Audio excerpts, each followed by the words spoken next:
So here to talk about how big data will impact the recruitment of IT professionals and to find out a little bit more about Aimia and what it does, please give a very warm welcome to Fiachra Woodman. Nice to see you. Good morning to you. If this big data thing was any good, somebody would have forecast that there was going to be a power cut here this morning and we wouldn't have had this event here. We'll let that one go. Good morning, everybody. So to talk to you a little bit about big data, and of course we'll start off with an explanation of who Aimia are. So we offer a full suite of loyalty. What does that mean? Well, basically, we run loyalty programs around the world. And those loyalty programs have a currency associated with them that is sufficiently compelling that people are willing to identify themselves at the point at which they transact.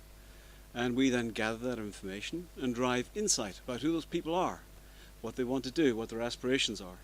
And we then convert those insights into actionable campaigns in order to elicit specific behaviors which are hopefully profitable to our sponsors, the people who pay for the loyalty programs, and also the consumers themselves. So that's kind of what we do. We operate in about 20 different countries around the world. We look after the data of some 120 million people. We work across CPG sector, the FI sector, retail as well. About 4,000 employees, 2.2 billion worth of revenues. So we do work with some fairly big data sets. So we work with Coles in Australia. We work with Migros in Switzerland. We work with Sainsbury's in the UK. We also work with CVS in the US, Cencosud in Chile, Sobeys in Canada, and eBay would be another one. So there's some fairly large data sets there that we work on. So this is the Gartner hype cycle, which many of you may have seen before, and I have to resist the temptation to wander around the stage, which I've been told to stay here. So forgive me if I wander off there, tell me to go back.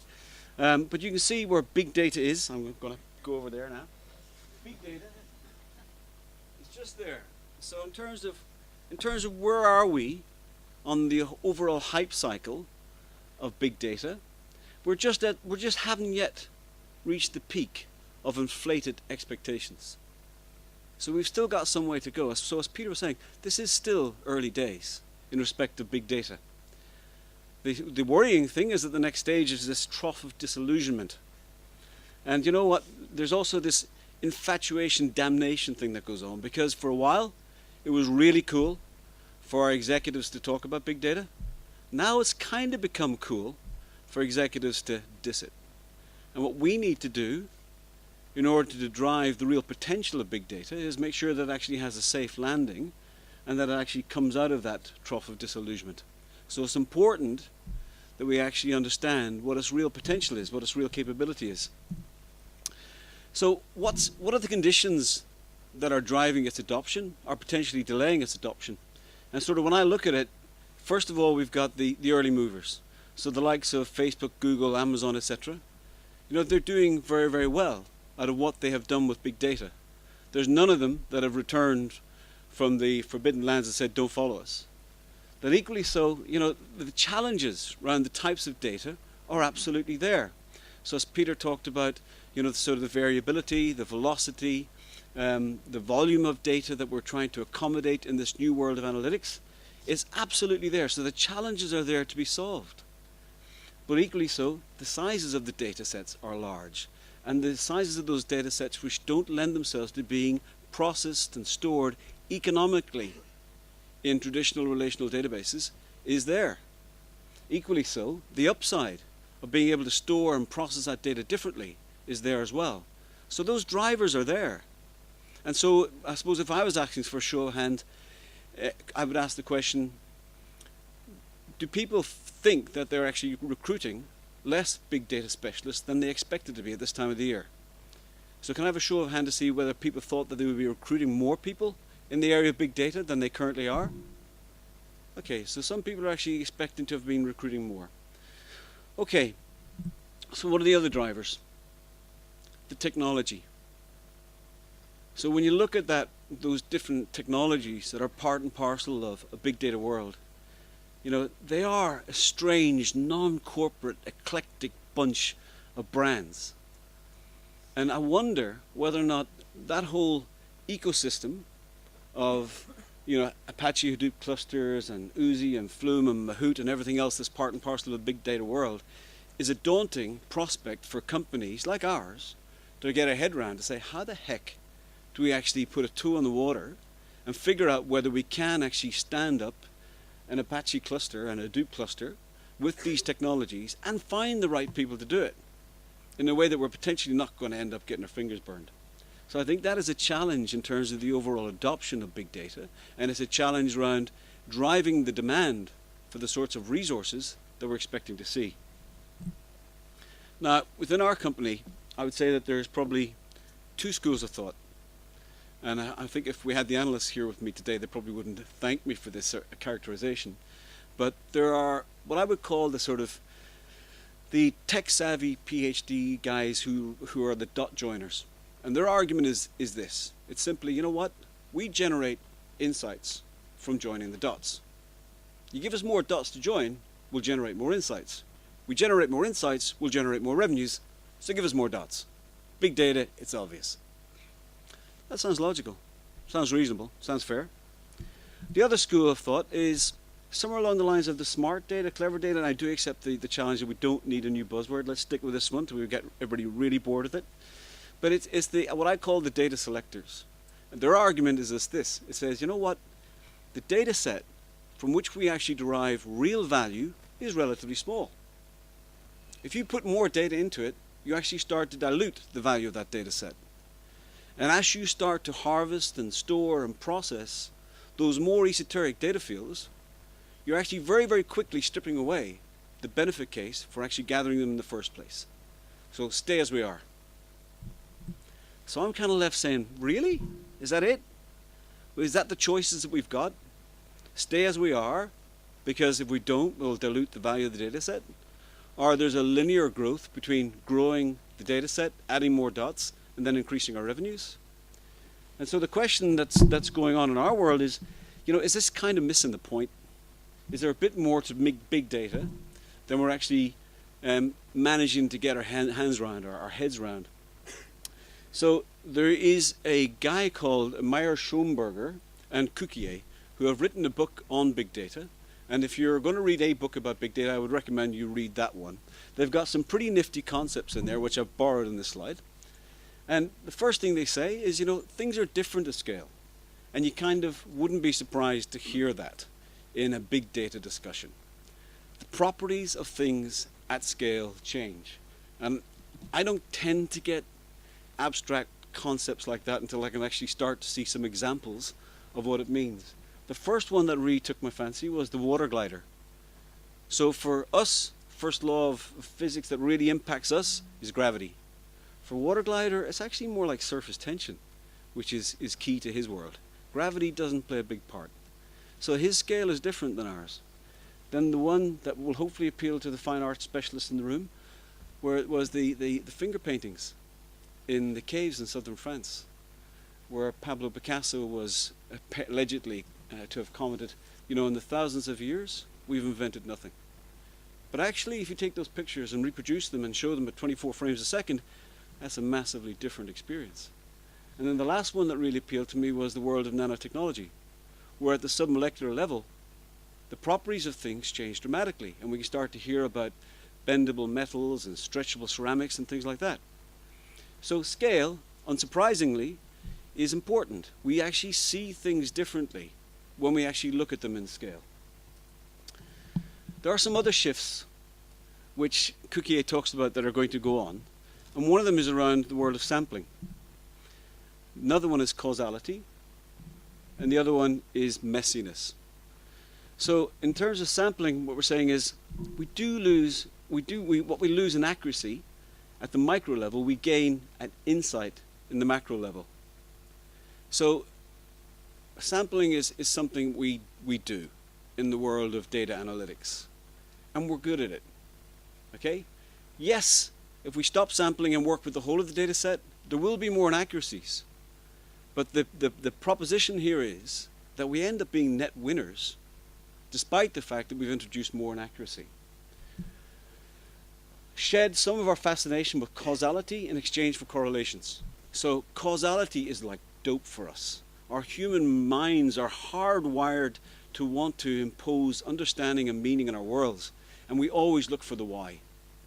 But you know, in the big data world, we can actually try and move a little bit away from the why and actually just be aware of the fact that things are happening. So it's more about what is happening rather than why it's happening. It's a lot less satisfying. It doesn't satisfy our need as human beings to understand why, but it is there. And then finally, messiness. You know, life is messy. The data that describes it is probably going to be messy. Are we perpetuating some myth that we can take life as it exists and structure it into very neat rows and columns in a relational database? Is that a fallacy? And is it a time to move on from that? So just a little bit more about sampling. As I say, sampling is something that we've made massive investments in. Yeah, we're good at it. We understand how to do it. We understand the merits of a big data set versus a small data set, the extent to which the results we get out of that improve, courtesy of introducing sampling. We know that if we actually take 1,100 observations of a particular data set, then that will be an accurate reflection of the larger data set 19 out of 20 times within 3%. So there's a lot to be said for sampling. But the downside is that sampling is predicated on some hypothesis. It's always working on the basis that we know the questions we're going to ask when we take the sample of the data. When we actually try to drill down into that data and understand a bit more about combining observations or posing a different question, we find that it's not robust enough to answer those questions. So again, there is merit in actually being able to work at scale and actually work with the whole of the data set so you don't end up in a cul-de-sac, in a dead end. And you know, this is despite the fact that the technology is there in order to enable people to do this. So despite the fact that the technology is there, we still choose to sample. Messiness. Basically what that's saying is, you know what, we're going to have to give up some of our exactitude, some of our obsession with neatness in the interest of perception. Yeah, life is messy, kind of get over it. Should we actually invest more of our effort in accommodating it or more of our money in terms of trying to eradicate it? And we need to give up on the notion of having a nice, neat, small data set in preference for actually having a larger, more expansive data set that actually allows us to see more of the trends. And these are shifts in the way that we think about things and do things that need to take place for big data really to come into its own. So it's kind of a choice between more messy or fewer and exact. And I think, as we stand here today in the world of big data, I think there is more of a drive towards fewer and exact and a slight resistance or reluctance to actually get into the more and the messy.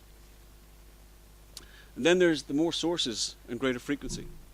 So if I, for example, take one temperature reading in a factory once a day and it gives me a particular result, cool. I know exactly what the temperature is in the factory floor, everything's fine. But if I then say, you know what, I'm going to take 1,000 measurements of the temperature in that factory floor and I'm going to take them 1,000 times per second, I'm going to end up with a really messy data set. We'll have collisions on the network, we'll get the results back at different times, they'll all be conflicting. But the point here is that in the world of big data and the different way of thinking about data is that despite the fact that you go with a bigger data set and you introduce more inaccuracies, you're actually getting a better net result. Okay, then the last one I was going to talk about was causality. As I said, we love it. We love to understand why things have happened. We need to resist the temptation to go to the why and be satisfied with the what. So it's giving up on the causality more, going more towards the correlations. Yeah? And it's what Amazon and Netflix have done so well in the areas of big data is not always linking products back to individuals, but actually understanding the affinities between products. So not having to go through the intermediary of understanding the person to actually figure out what the next product is going to be. And you know, I also have grown slightly weary of the stories about big data and the wonderful observations that people have got from it. I think the story that Peter was talking about was actually Target, by the way. They were the guys that became the sort of the bad guys of big data insights. They did actually detect in their sales that that young ladies who were pregnant started to actually buy unscented materials at about the sort of 1 month mark, And thereafter they started to increase their purchases of vitamins and irons and things like that. And yeah, the story, I believe, is actually right. I think it's real. That they then sent unsolicited offers to a household where there was, unfortunately, a girl who was pregnant who hadn't at that time informed her parents. The other one that comes up is the hurricanes and the correlation that takes place between hurricanes and Pop-Tarts. Yeah. So I think Walmart recognized that their sales increase just before hurricanes, but equally so, their sales of Pop-Tarts increase just before hurricanes. So now you all have to be really honest and answer the question by showing your hand. Who is asking themselves why? Come on, show your hand if you're asking yourself why. We all do it. We're all hooked on it. It's like dope. We all want to understand why. We want to actually impose some meaning. Yeah, it's the very fact that the correlation is there is what we're trying to move to in a big data world. Right? So move away from the luxury of causality into the world of correlation and understanding events that are happening. Right? The theory, by the way, on why it happens is that, food produce goes off while you're confined to home in a hurricane situation, and so you need things that can be consumed more easily. Pop-Tarts apparently is one of those things. So Walmart moved the Pop-Tarts beside the flashlights. So when people come in just before a hurricane, they grab a flashlight, grab the Pop-Tarts, they're good to go, ready for the hurricane. Sorry, there were some other points on that. The other thing that's trying to happen here in the world of big data is, because I think it is, as Peter was saying, it's not just about the size of the data set, etc. It's actually changing the way that we work with that data. And we have a wonderful head of analytics in Aimia, Mike Poyser, who is a strong advocate of letting the data speak for itself, so that we actually move to data-driven exploration rather than hypothesis-driven exploration. If we start with the hypothesis, then we probably will be tempted into the world of sampling and we'll get what we get. If we actually let the data talk to us, then we get a better result out of it. Okay, so then bringing that closer to home, what are we doing on this? And this sort of I loosely call the full data set effect. We started, when we started working with Sainsbury's in the UK, we were just running Nectar. I was very happily sitting, managing the processing of about 2 million records into our Oracle data warehouse, our production database, and hence our data warehouse thereafter every night. When we renewed with Sainsbury's, we then undertook to process SKU level data. SKU level data is stock keeping unit level data, and they're big records. So you wouldn't, for example, print a single SKU level record on a sheet of A4. They're big records. We take 30 million records from them every night. We store 2 years worth of data at that SKU level. So we're looking at about 20 billion rows. But on top of that, we actually sell our self-serve product, which is an analytics tool that allows Sainsbury's to monetize that data out to the CPG marketplace. So we have, and I would never have dreamt in a million years that I would ever find myself in this situation, we have a data warehouse which is being accessed across the internet by hundreds of people. Back in the day, it was something that was only used by the analysts, by the data scientists. We now have buyers, CPG people, etc., out looking at that data across the internet. And we have to be able to return every result set in less than 3 minutes when people analyze that data. And the questions that they can ask are enormous. So it is already a very, very different world. And I'm sure you've all got these receipts sitting in your pockets. And invariably they're the receipts that we're not sure our boss will actually sign off or not. But there's an awful lot of information in there, and this is just a sort of a visual representation of the sort of data that's part and parcel of a SKU record. So it'll say where people are shopping, the transaction reference number, the cashier ID that you went to, what the till number was, date and time that you did the shopping, number of items that you purchased, what the transaction value was. Then it has some SKU level information there in green in terms of what you bought, and then we've also got customer ID information in terms of who you are, your Nectar card, etc. And then you try and get underneath the data, which is what this is about. And so when you look at those list of SKUs and then you look at what they bought, there isn't that much you can tell about that. Yeah? But if you then say, okay, well, let's take more data. Let's take more receipts. So what we can tell, okay, there's a couple of shops being shopped by this person. So they're shopping on Wandsworth and they're also shopping on Southfields. Yeah, they're relatively small shops each and every time. They're actually, I just checked these out by the way before I came in. Apparently it's happening every Sunday. Tend to pay cash. Tends to get the debit card out now and again. Always gets his Nectar card out. We love him. Yeah. And then when you again look at when you look under the data, what can you see? What are the correlations? Well, there's some brand affinity there. You can see that brown flakes are being purchased over and over again, and likewise milk. You can see orange juice being purchased as well, and we know from having looked at what's being purchased that this person is actually willing to pay a bit more for convenience rather than go to the larger stores and buy the bigger bottle for less money. Equally so, what else we can see? Not a vegetarian, willing to actually buy meat, but equally so, buy pre-prepared meat but cooked from raw. Then equally so, not a teetotaler. So happy to have a bottle of wine as well. And then very into the organic side as well. Yeah, so these are the things that we can see when we start to look at the data. But then what's missing? We're also missing all of the cleaning products, the health and beauty products, the washing detergent, multi-buys, impulse buys. And when we look at those things together, we can start to say, well, actually, those shopping characteristics are synonymous, are compatible with somebody who's going to be receptive to an offer that's sent to them of a particular value via a particular channel at a particular time at a particular date, which hopefully will then engender a particular type of behavior. Okay, but is it big data? So I think we nail it in terms of the volume, but I don't think we do in terms of the variability and in terms of the velocity. So there isn't much variability there. You know, there's SKU records. We spend a lot of time, effort, and money in terms of cleansing them, deduping them, getting them as sanitized as possible. And we don't actually, you know, although we have to be able to report on that information within 3 minutes, in the world of big data and real-time decisioning, that's not really the velocity that we're talking about. So what next for us? How do we actually get into this? So we want to be able to prove out that we can actually take data, that we can take streaming data, that we can consume clickstream data, that we can layer on socially relevant data, and that we can actually do something which actually has some value and has a demonstrable business impact when we use it. So the use case that I've sort of put to the guys is, imagine the kid who's managed to get a hold of his mother's Nectar card. He's in the bedroom, he's on the computer, he is going to buy an Xbox. And you know what? If we can analyze the clickstream information quickly enough, we know he's going to buy an Xbox. So all that content that you actually had on the Wii, forget it. In terms of channeling him down through a purchase process within that website to buy the Xbox rather than Wii, make that happen.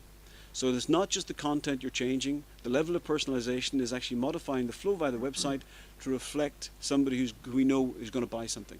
So channel them down to the point of purchase, down to that decision point, as quickly and efficiently as possible. And then, at the point at which they're actually going to buy something, layer on the socially specific information that's going to be relevant to that person. So you're having to consume the clickstream information in real time. You're having to do real-time decisioning. You're having to change web flows. You're having to change content. But equally so, you're having to layer on top socially specific information that's personalized to that individual. That for us is us trying to move more into the world of big data, change the way that we do things, and prove a business case around this. We will hopefully get it done this year. So some observations and some questions. And I think I'm finished then. Real time is absolutely part of our life. And although it may look like it's something entirely different and separate from what big data is about, it's absolutely pertinent to us. Big data and cloud is absolutely part of our world. We're investing enormous sums of money building applications that are built specifically to exploit the cloud and are built in order to accommodate big data. But we're still asking ourselves the question, can we make money from this? And that's why we have to prove it out. That's why we have to have business cases that test some of the premises. And the other question is, will the fire hose deliver a soggy quagmire or a treasure trove? So when we actually get that deluge of data, is it actually going to be valuable? Or as we say, is it going to dilute the value of the data set that we have? What will the tipping point be for us to invest in the big data stack and the requisite skills? And how the heck are we going to do it? Because you've seen the eclectic mix of technologies that are out there. Yeah, it's awfully difficult to actually find the right people with the right skills and to actually verify that the claims in the CVs are real, and they're genuine. But as well as that, against the backdrop of that change in the way that people are working with data, in terms of its messiness, in terms of causality, in terms of sampling, the IT people that we actually look for in the future are going to be mindful of that shift.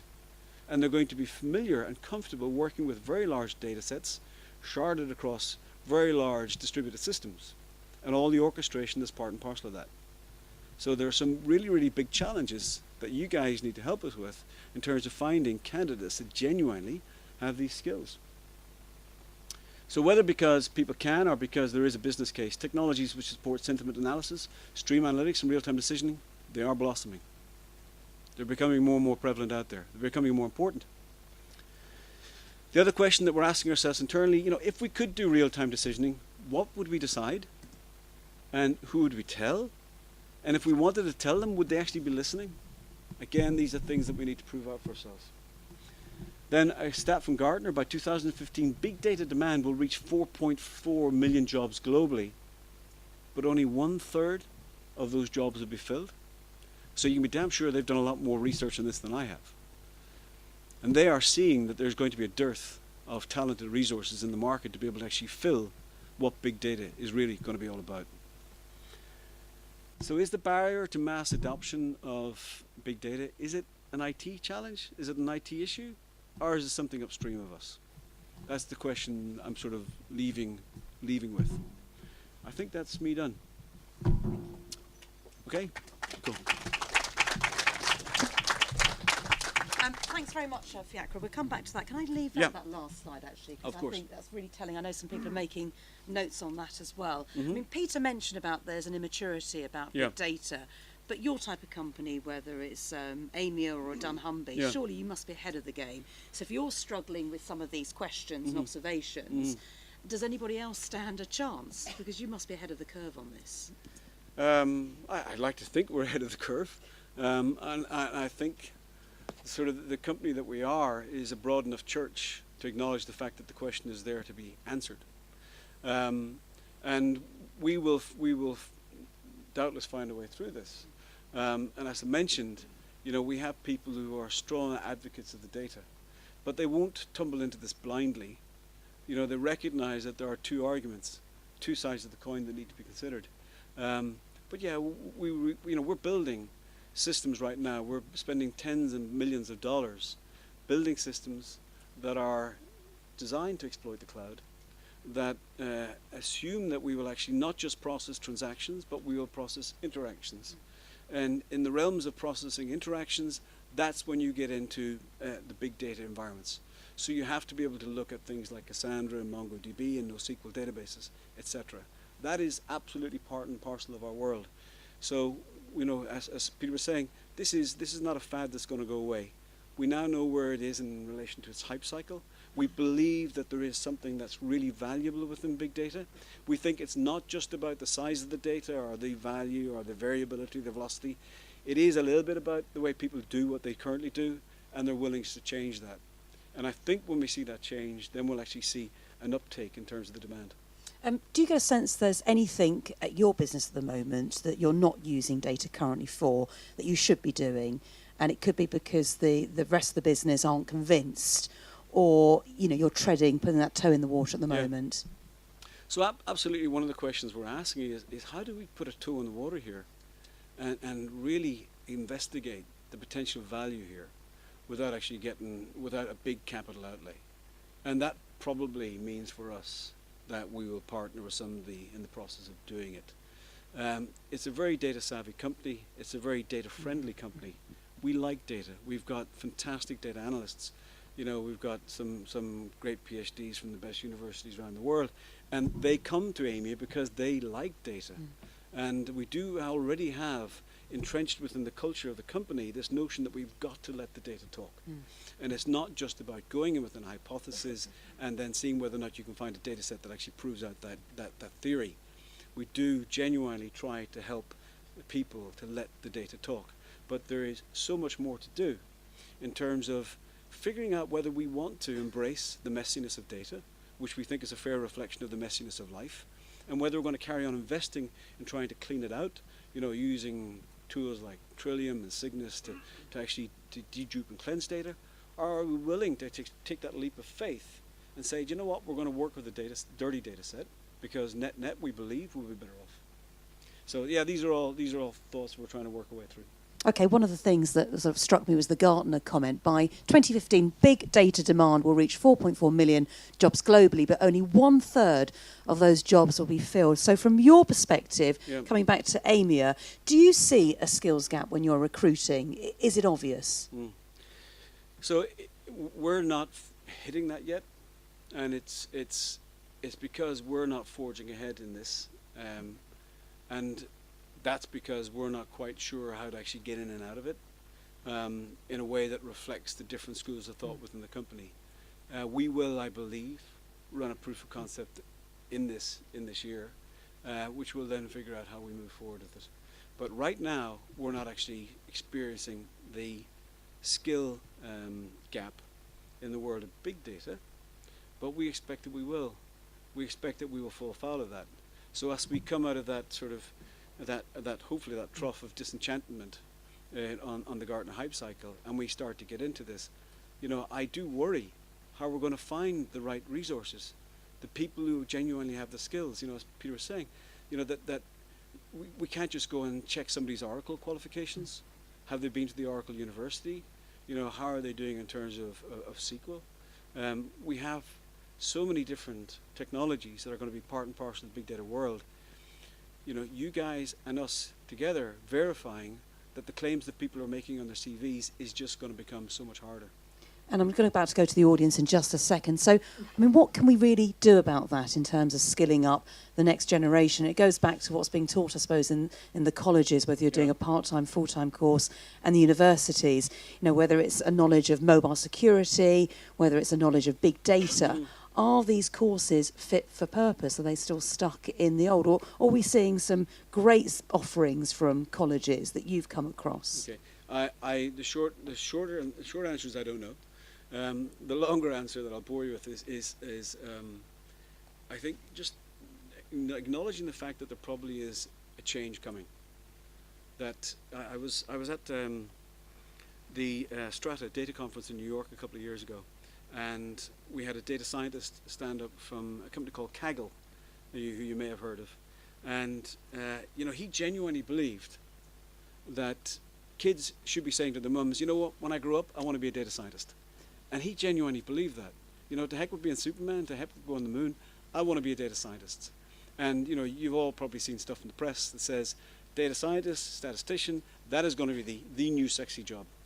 And I think that there's going to be a blurring of the edges between what is data science and what is IT. And I think we need to be aware of that change. And then the courses that people are attending, be that in university and other forums, have to be mindful of that shift and actually accommodate it. Because the complexity of working with these large data sets, which are across distributed file systems, is going to be that much greater. Great, thank you very much. Do you have a question you'd like to ask Fiachra? There's a lady at the back there. We can get a microphone to you. We're going to ask everybody on your row to pass the microphone down. And we'll move on to the next slide as well, so people can see your details as well and check out your website as well at aimia.org.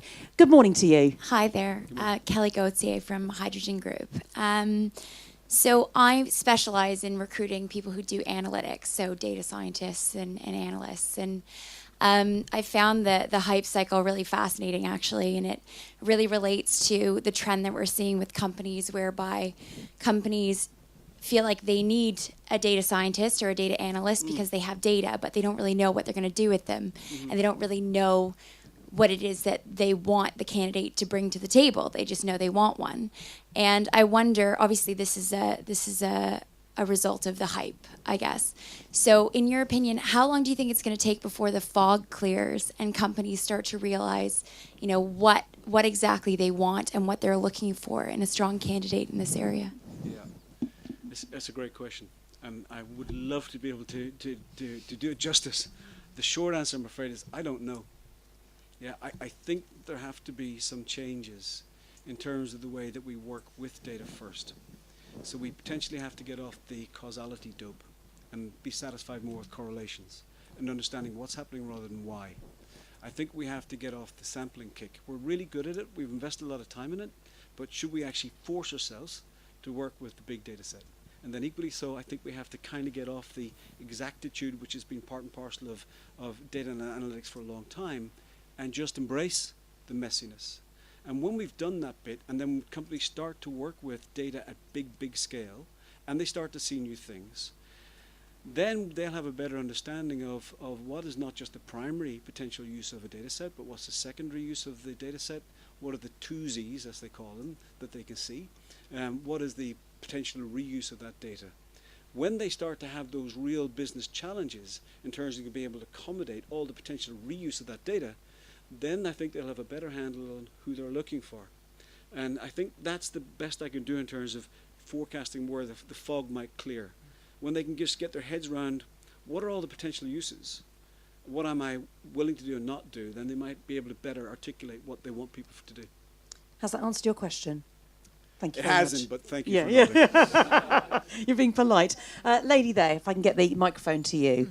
Good morning to you. Good morning. Dee Dee Doak, Recruiter Magazine. Good morning. I know that you have an in-house recruitment team at Aimia. Absolutely. What do you tell them to look for? Again, Your own people. Sure. So I'm not the head of analytics, so I probably wouldn't be able to answer that one. Mike Poyser would be the guy to answer that question. But in terms of, are you actually out looking, are we saying to people, I need somebody who's got knowledge of Flume, knowledge of Chukwa, knowledge of Hadoop clusters, distributed file systems, NoSQL, Pig. I don't think we're actually asking for that stuff right now. Yeah, and that's why I'm saying it's as much a question of when as what. But we're not actually looking for those technologies as part and parcel of our search. Awareness of Hadoop, absolutely. So some of the challenges we have, and we've got big challenges in terms of resources to work on big data projects. I've got to find a different way to say that. Data projects which are big, rather than big data projects.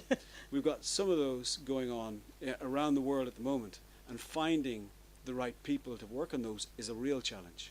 So we use a massive parallel processing database from a very small company in Bracknell called Cognitio, and their database technology is called WX2. Phenomenal technology. They've been working on this stuff for the last 20 years, real devoted engineers to what they do. And we use that for the implementations of self-serve that we have in Switzerland and Australia and the US and Canada. And I know that that's going to take off again. And I don't know where I'm going to get the WX2 knowledgeable resources from. And I don't know where I'm going to get them from, and that they're going to be willing to travel. So if anybody out there has got candidates who's got WX2 knowledge, big data knowledge, and sort of in particular sort of combining WX2 and Hadoop, then that's the address. There you go. And also, you've got another follow-up question. Yes. Given that this is growing into knowing what it is you need and how to develop it, do you see that you will need to grow skill sets organically within your company and develop your own teams there instead of perhaps importing the talent into your business? Mm-hmm. Yeah, very good question. I suppose in a way, how easy is it to cross over from other disciplines in a way? If they in that area, can they adopt this area as well? Yeah, it's great question. Great question. Off the top of my head, I think that the data scientists will, relatively easily make the transition across. I think the methodologies and the disciplines will prevail. So regardless of they're working on an Oracle environment, or regardless of whether they're working in a Cognitio WX2 environment, or whether they're working on MapReduce functions in a Hadoop cluster, I think they will relatively easily make the transition.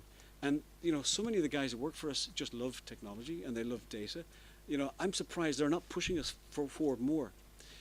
Then on the other side of the coin, you've got the IT guys who have sort of come from the Oracle universities, and they look after our sort of production systems, our RDMS systems, and our Nectar data warehouse systems, which are all Oracle.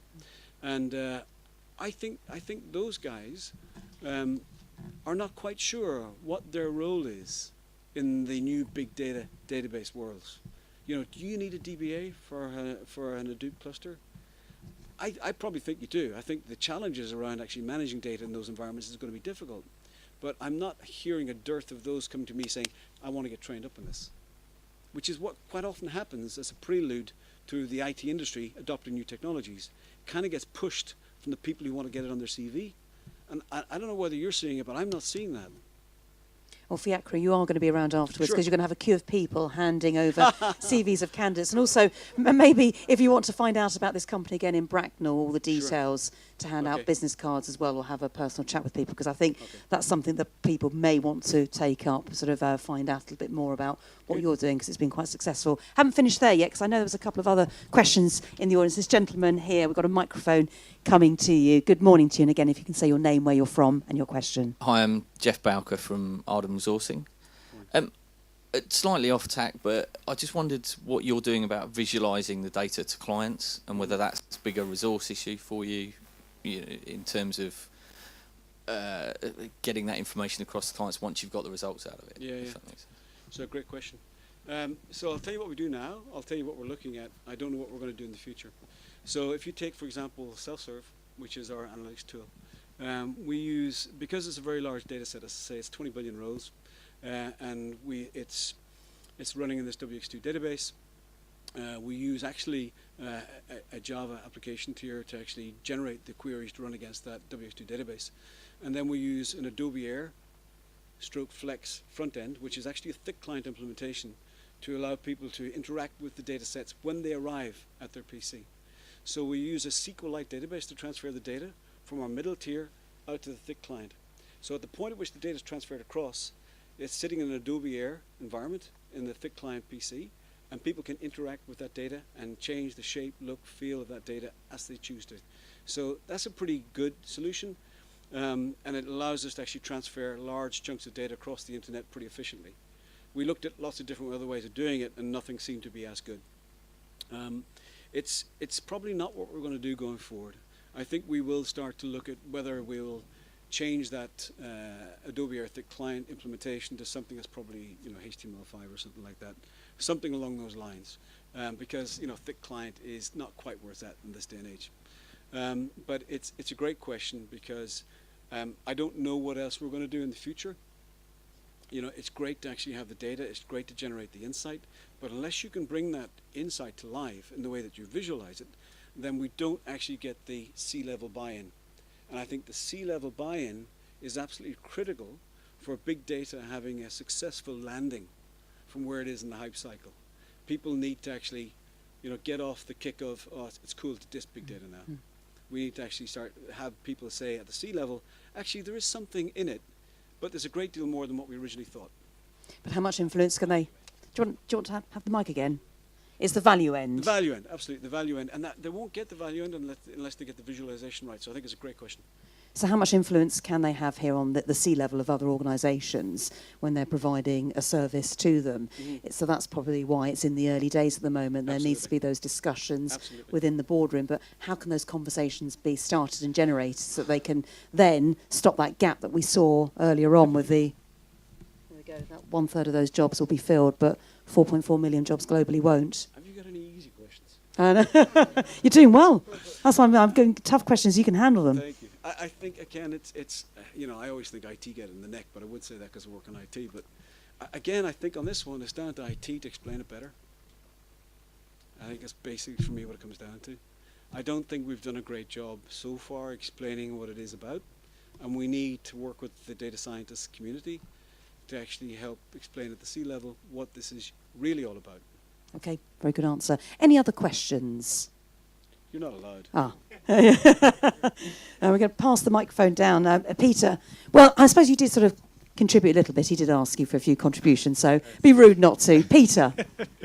Well, thank you for speaking after me. As if you'd spoken before, I really wouldn't have had a lot left to say. I wanted to know if we could come at this backwards. If we're talking about the difficulty of finding people who can do this stuff, and we're dealing with big databases of applicants with skills and experience, I mean, perhaps, I don't know, there's maybe 100,000 IT people in this country. That probably doesn't qualify actually as big data. But is there some other way we could approach that data? Maybe use something a bit like big data to find people who are going to be big data experts but don't yet know it. Great. Oh, very good idea, yeah. Idea. Yeah. Richard, pass the microphone on to you. I think your- we'll get you to answer I that could one. give you the corporate answer, which is, use the CWJobs CV database, but that's a good starting point. But I think it was touched on in the presentation, and with Nadine, education, I think, is a big thing. And, it was interesting, there was a chap at the back earlier on whose surname I caught, it was Mr. Dalglish, who was talking about, and it was interesting what he said about the chap that he did place was more of a physics guy, more of a STEM-based guy, rather than a classic computer. And that's why I asked you if your guy had a computer science degree, and you said no. And I don't know if I'm right, but I get the feeling that it's maybe moving away more from classic computer science degrees into STEM-based subjects. And as a parent myself, I've got 2 boys, and I try and encourage them as much as possible in STEM subjects. And I recently got them one of those Raspberry Pis, one of these little things you can mess around with. For kids, great. I've broken it already, but their job knows. But the job is they can fix it, because it's the whole point of it is you're meant to mess around with it. So I think a lot of it lies in education in this country, and And Richard, if people don't know what STEM is, science. Oh, yeah, well, science-based subjects, mathematics, science, technology, engineering. And, I think there's a big piece of work for whichever government it is. Forget about the colour of the politicians. The politicians in general need to sort out that sort of stupid differences like that. Agree a strategy with business and with colleges and universities, and crack on getting kids in this country engaged in it, especially girls. Only 17% of people who work in IT are women. It's not enough.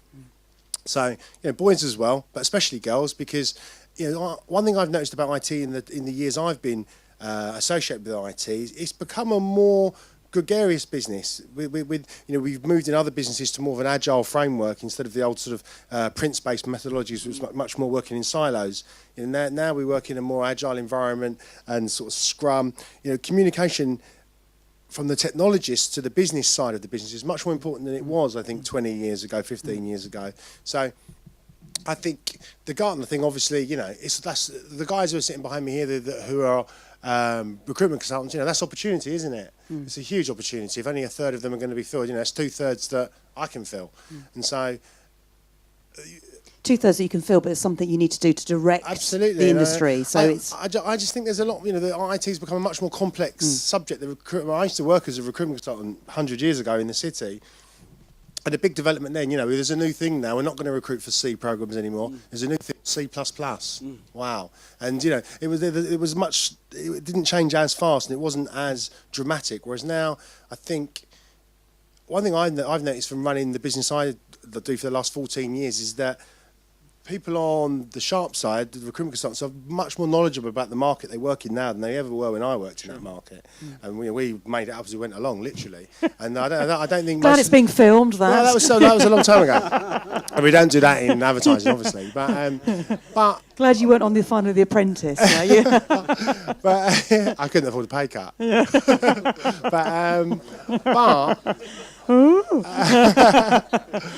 But I have noticed that recruitment consultants and recruiters are much more knowledgeable about the market they work in. And that's a good thing, because that can only aid to helping organisations get the best talent.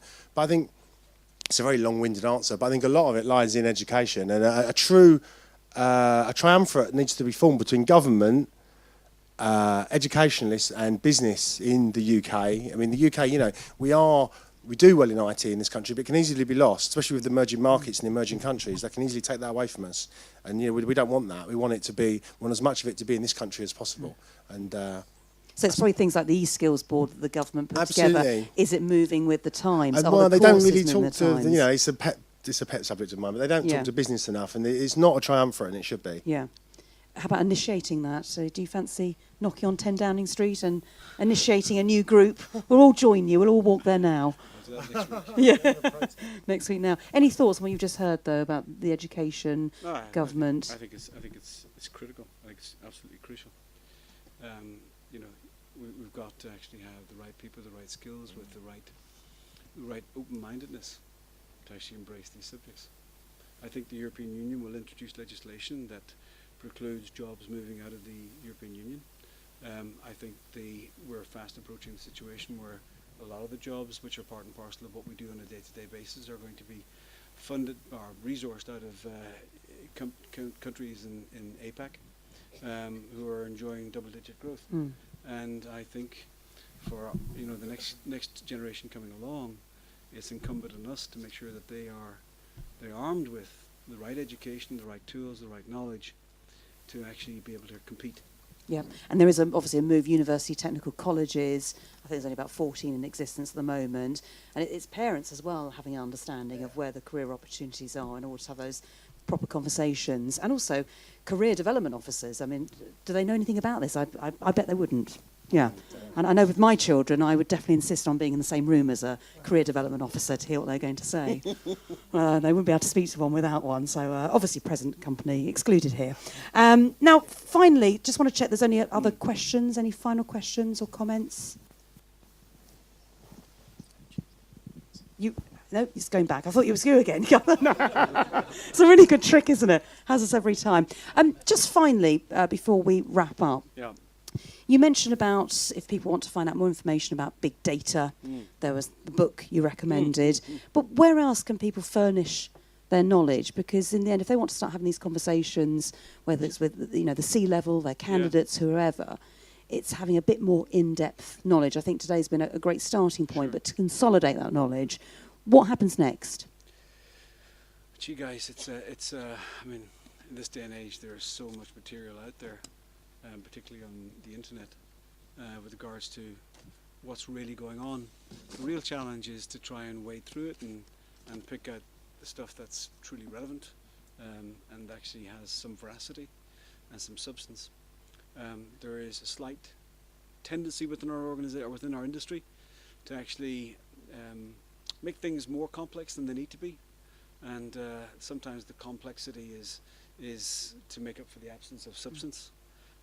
So I would encourage all of you to read widely, to browse widely probably on the internet, and to look at lots and lots of different sources. So I'm afraid that's the best I can do in that one. Well, it's a very good answer. And Fiachra, I know you're going to be around and I to talk to people and hand out your business cards, because it hasn't got your email address on that, but just the website. But Fiachra Woodman, thank you very much for your time this morning. Fiachra, everybody, thank you.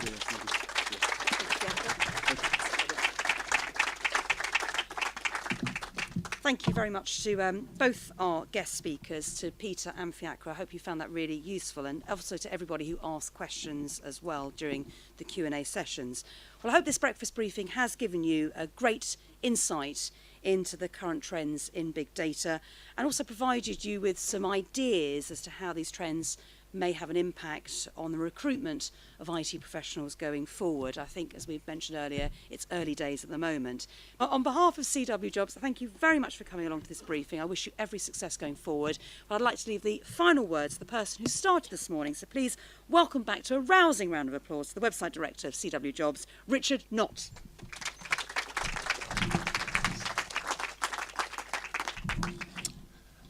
Well, it's been great. I mean, I don't know about everyone else, but I've really enjoyed it and I've learnt a lot.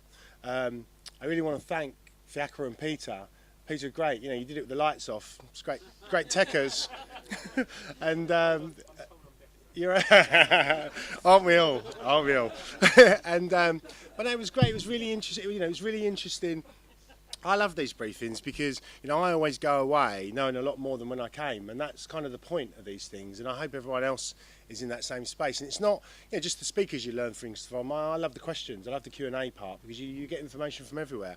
And I think the main thing I've learned is that something I kind of already knew about life, but it is reactivated. It's that the ones that will survive and will capitalise in this market are the ones that are most adaptable to change. And I think the key to it, from an opportunity, from a recruitment perspective, is really to try and keep on top of the changes, because I don't think big data as a subject or as a marketplace is fully formed yet, and I think it's still getting there. So the people that stay with that and understand, and as I think Fiachra said at the end, take lots of pieces of information from different places on the internet and from books and everything else, I think will be the people that can capitalise from a recruitment perspective and place the most candidates. The thing from Gartner, obviously as an old recruiter myself, that stood out to me is the stuff from Gartner, 4.5 million jobs and only a third of them will be filled, or only got the people for. That's, who could want a bigger opportunity than that? I think I'll leave it there. I mean, thank you all very much for coming. I know you're all really busy and you've taken time out of your schedule to come here today, and we appreciate that. We appreciate you all being customers. We've got a lot of great relationships with our customers. We've been trading for 14 years now, and one of the things I knew from day one with CWJobs that would get us to the market position where that we enjoy these days is our interaction with customers, customer service. Years ago, I had an old boss years and years ago, and he said to me, "Rich, people don't change supplier because of price; they change supplier because of customer service."